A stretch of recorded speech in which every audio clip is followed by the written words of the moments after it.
Ang bawat paggising natin sa umaga ay isang napakagandang biyaya, kaya dapat lagi tayong nagpapasalamat sa bawat araw na ibinibigay ng Diyos sa atin.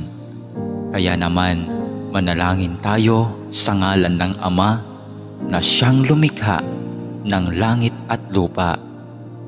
Amen.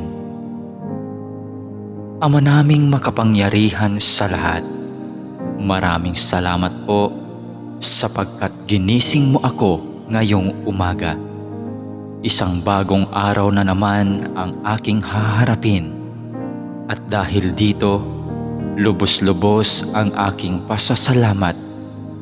Sa unang mga sandali ng aking araw, nais kong mapuspos ng iyong biyaya at pagmamahal.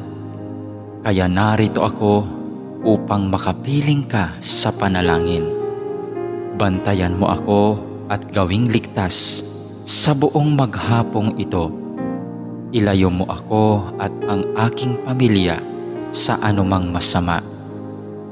Maituon ko nawa ang aking pag-iisip, pananalita at asal tungo sa iyo.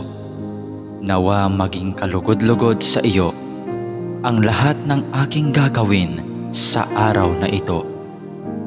Panginoon ko at Diyos ko, naniniwala at nananalig ako na naririto ka at kapiling ko sa mga sandaling ito, na nakikita mo ako at iyong naririnig ang aking mga daing, mga kahilingan at mga panalangin.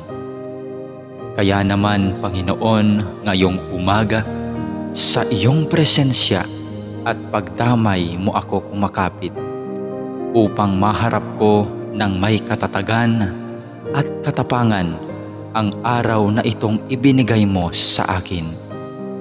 Mapagmahal na Panginoong Diyos, na nalaman kong mahal mo ako at binabantayan mo ako palagi.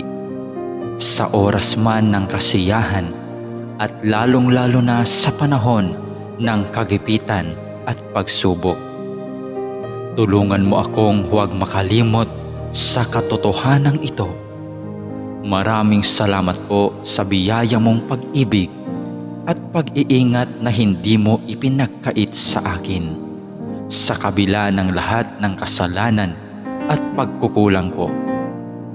Puno ng pag-asa akong magpapatuloy sa araw na ito sa aking mga dapat gawin dahil na rin sa iyong pagtulong.